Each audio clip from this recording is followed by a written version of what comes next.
बच्चों against phases समझो जो अभी बाद में आए। डिटरमिनेंट जो है मैट्रिक्स का ही पार्ट होता है। डिटरमिनेंट जो है मैट्रिक्स का ही पार्ट होता है। ये मैट्रिक्स से ही निकल गया है, ठीक है। जितने मैट्रिक्स के स्क्वायर मैट्रिक्स होते हैं हम उसको कन्वर्ट बाय डिटरमिनेंट। हम मैट्रिक्स के स्क्वायर को हम कन्वर्ट कर सकते हैं डिटरमिनेंट में। कैसे? जैसे हमने एक मैट्रिक्स पढ़ा था A11 A12, पहली गली पहला मकान, पहली गली दूसरा मकान, दूसरी गली पहला मकान, दूसरी गली दूसरा मकान।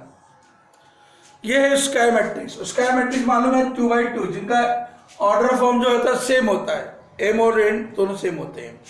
इसको हम कन्वर्ट कर सकते हैं काय में? डिटरमिनेंट में। डिटरमिनेंट में कन्वर्ट करने के लिए हम लगा देते हैं मॉड। इसे मॉड नहीं पढ़ते, इसे पढ़ते हैं डिटरमिनेंट ए, ठीक है। इसे मॉड नहीं पढ़ते, लेकिन हम कभी कल अपनी जानकारी के लिए पढ़ लेते हैं मॉड है।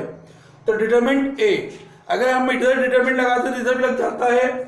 तो मैट्रिसेस जो ये डंडी मुड़ी हुई होती है इसी को सीधी स्ट्रेट लाइन में कर दिया जाता है, अपनी भाषा में समझे तो।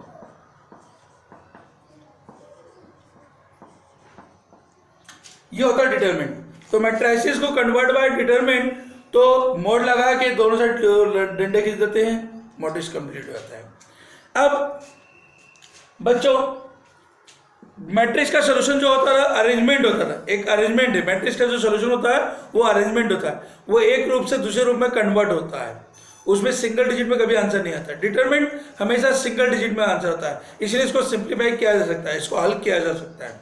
तो इसको सिंप्लीफाई करने का तरीका भी है। डिटरमिनेंट को हम DET या मॉड ए लिख सकते हैं, ठीक है। इसको सिंप्लीफाई करने का तरीका होता है क्रॉस मल्टीप्लिकेशन, हमेशा क्रॉस मल्टीप्लिकेशन, ठीक है।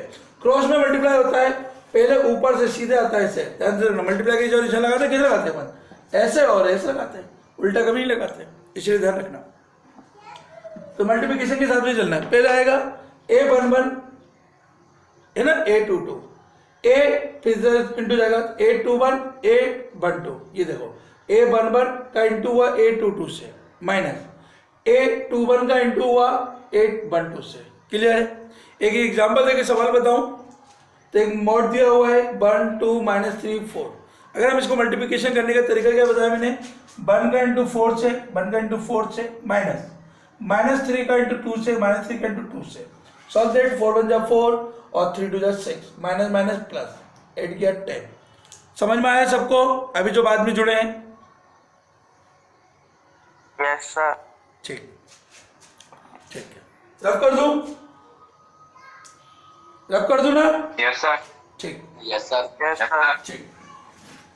अब 3 इंटू 3 उसे पढ़ते हैं ऑर्डर 3।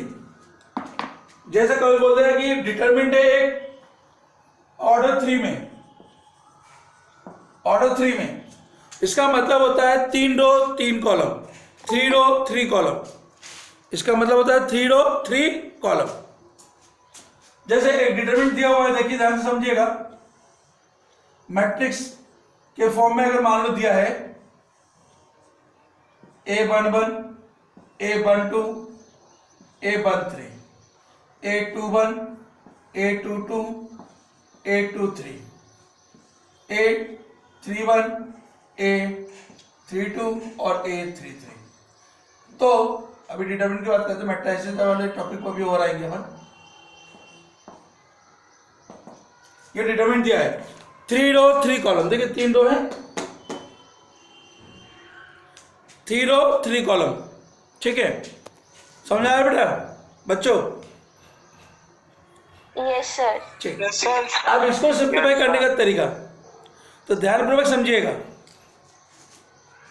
इसे एक रो के, किसी भी एक रो के, चाहे रो 1 चाहे रो 2 रो 3 के कंडीशन में सॉल्व किया जा सकता है। रो 1 से भी सॉल्व किया जा सकता है, रो 2 से भी सॉल्व किया जा सकता है, रो 3 से भी सॉल्व किया जा सकता है। इसे कॉलम के फॉर्म में भी किया जा सकता है, कॉलम 1 कॉलम 2 कॉलम 3 के फॉर्म में भी किया जा सकता है, राइट। तो अभी हम इसको रो 1 के अकॉर्डिंग सॉल्व कर रहे हैं। किसके अकॉर्डिंग सॉल्व कर रहे हैं बेटा? हेलो, रो 1 के अकॉर्डिंग। तो ध्यान से सुनिएगा, रो 1 के जब अकॉर्डिंग सॉल्व कर रहे हैं तो रो 1 के जितने भी एलिमेंट है, रो 1 के जितने भी एलिमेंट है वो सब बाहर आते हैं। पहला एलिमेंट A11, फिर स्मॉल डिटरमिनेंट फिर माइनस A12, फिर स्मॉल 12, फिर प्लस 13। इसे मैं अगली क्लास में आपको बताऊंगा कि ये प्लस माइनस क्यों आता है। उसमें अभी एक तरीके और बता दूं आपकी जानकारी के लिए। 1 और 1 को ऐड करने पे क्या होता है बच्चों? 2 होता है इवन, 2 होता है इवन, तो इवन के आगे हमेशा प्लस का साइन आता है। ठीक है, 1 और 2 को जोड़ने पे क्या